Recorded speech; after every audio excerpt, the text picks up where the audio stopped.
had their ribs cut open from the front, a method used to remove the heart while the victim was still alive.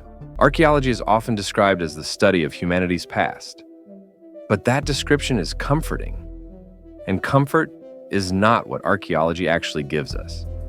Because when archaeologists dig into the earth, they don't just find tools or ruins. They find choices. Choices made by people who were biologically the same as us, but lived by rules that no longer make sense. And some of those choices are so disturbing that even seasoned researchers admit they felt watched while uncovering them. One of the most unsettling discoveries ever made didn't involve bones at first. It involved faces. In the peat bogs of northern Europe, archaeologists began uncovering human remains so well preserved that their skin still held expressions.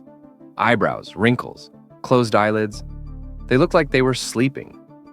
Until you noticed the details. A rope still biting into the neck. A throat slit after death. A skull crushed on purpose.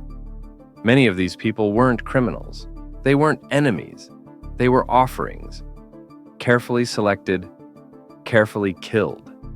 Some had been fed a final ceremonial meal. Others were strangled, stabbed, and drowned, all at once, to ensure the gods were satisfied.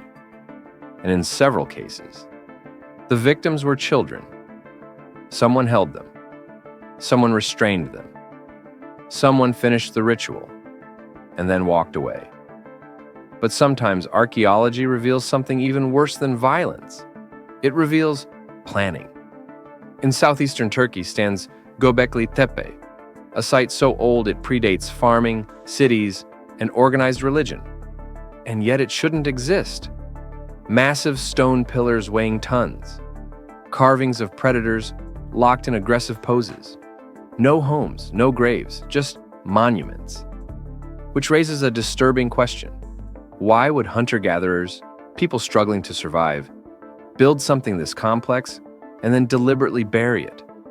Not abandoned, buried, layer by layer, as if they wanted it hidden, as if it was dangerous. Then there are discoveries that show how casually ancient humans treated suffering.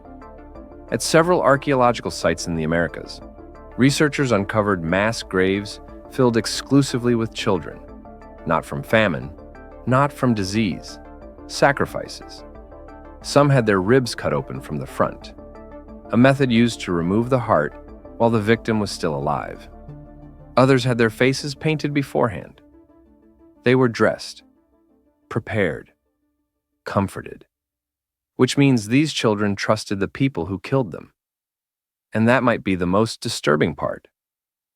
Sometimes the horror isn't what happened, it's what worked.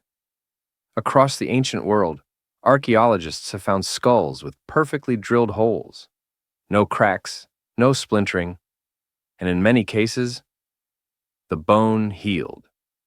These people survived having their skull opened thousands of years ago, without anesthesia, without metal tools, without modern medicine. We don't know how many didn't survive, but we know enough did for the practice to continue, which means ancient humans were performing brain surgery and learning from it. Then, there are discoveries that freeze people at the exact moment fear took over. In Pompeii, archaeologists didn't just find bodies, they found final decisions. A mother covering her child, someone shielding their face, a person curled into a position of resignation rather than escape. And the disturbing truth is this: many of these people could have run. They waited. For family, for orders, for hope, and died because of it. Archaeology doesn't reveal monsters. It reveals us. It shows that humans have always been capable of ritualized violence, calculated cruelty, and belief systems powerful enough to override empathy.